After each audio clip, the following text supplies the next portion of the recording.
Look at this. The sun is out. We're happy little campers here this morning, aren't we, Tommy? Oh, it's so good. We're just waiting to be fed. Does it get any better? Jack, come on now. What have you got for us? Well, I know what you have because we're eating it because I'm halfway through it. That's just a canopy. So what we have, we're just going to do beef chili nachos. Just really simple, in a skillet pan. You can cook this over the fire, like you can light a barbecue, you can sit your skillet on top of it. The beauty about the cast iron skillet is the steel or the iron handle. It doesn't melt. If we put plastic frying pan, so it's going to melt over fire. So if you didn't have one of them, what would you do? Just use a camping stove like this and a normal frying pan, perfectly fine, or a saucepan or whatever. Be careful with your hand though. Yeah, because like that's it does get so hot. That's why it's always there at the tea towel. Yeah. So what I've done is I've just browned off some beef mince and I'm popping in some diced red onion, diced garlic. This has all been done in the same pan and it's even going to be served in the same pan. Well, not today because I have the one I prepared earlier. So is this just like barbecuing? Is this something, the weather's good now, it's great to get outside, and a one-pan meal like this is perfect. So if you're going off with the family, a staycation, camping, and even if really you're wild easy. camping or whatever, this is perfect. The reason of the camping stove is a lot of campsites in Ireland don't like open fires, obviously, because they don't want every tented mobile home in the place catching flame.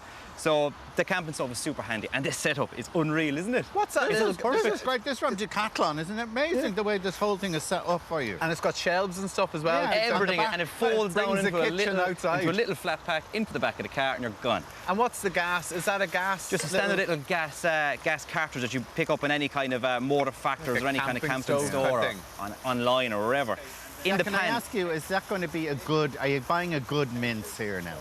No, I never buy really expensive mince. Oh, I always buy the fattiest mince ever because fat equals flavour. Fat's the best, delicious and so stunning. when you see it and it looks cheaper and because it's fattier, that's the one you buy. Yeah, look, it's up to yourself. You're not buy the steak mince. If you're like Tommy and you're in great nick and you're trying to keep yourself well and you're hitting the gym and stuff, you obviously want your turkey mince and you can do whatever. What does that say about me? Look at me. Alan, you could say that about me. I'll take care of you, Alan, don't worry. Right, in here I've just put in some cayenne pepper, smoked paprika and tomato paste and we're just mixing that together. Look, leave that stew down, little drop of water and just leave that stew away on your campsite, have a few creamy pints and you're happy out then, camping away. So something easy for the kids as well. Just kind of put it with nachos or put it with whatever side salad. Everybody loves loaded nachos, you know, and you can even get cheese. What have you put in there again? So just the mince, onion, garlic, smoked paprika, cayenne pepper, a little bit of tomato paste, a little bit of brown sugar. Here I have some quartered or halved cherry tomatoes that are nice and ripe. Into that some more diced red onion. And again, all this can be done in your hand or on a chopping board, sitting on your lap. In on top of that, some olive oil. Nice glug of it. Salt, a little bit of lime juice. And would you barbecue a lot now? Is that all you do? All the time. From Paddy's Day onwards, I rarely eat inside. Like when you grow up in stainless steel boxes cooking for customers, when you're at home and you have a chance, I'm never cooking inside. Really? Always.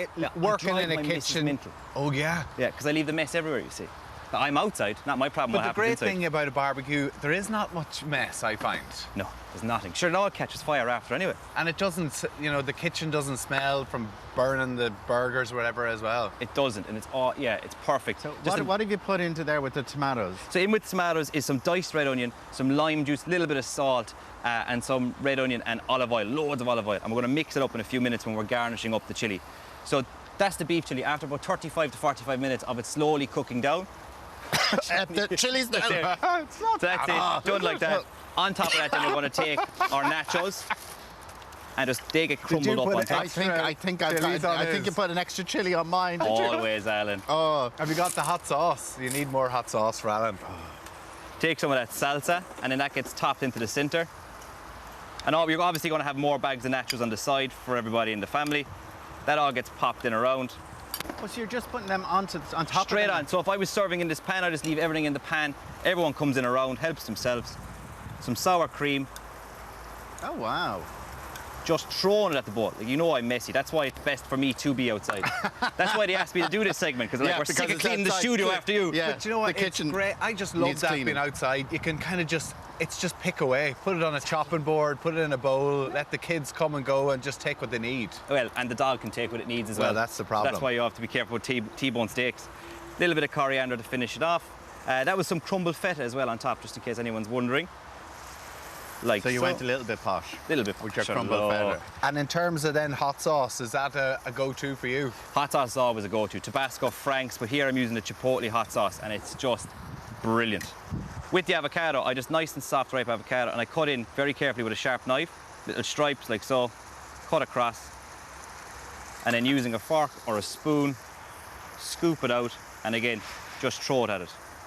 And you see, it's nice and rustic. It's campsite, so you can be as rustic as you want. And that's pretty much it. Finish it off with some hot sauce. This is a nice Chipotle Mexican hot sauce that you can get in most Irish supermarkets now, which is brilliant, that you can get the proper Mexican stuff. And obviously, if you're not into hot sauce, just don't do it. Exactly. Or just get a milder hot sauce, whatever you prefer. And that's it. Campsite. You imagine if it was in the skillet, it'd be a lot prettier and stunning, and you're just lobbing it right into the centre of the grass. You can do this on the beach, wherever. Yeah, it's so clever, isn't it?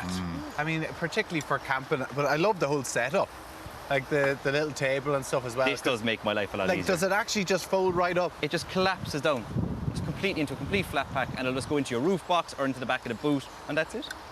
Very good. Jack, always a pleasure. Always great to see you. I'm going up for seconds. And you're going up for seconds. Thank you so much. No problem, guys. It's a pleasure.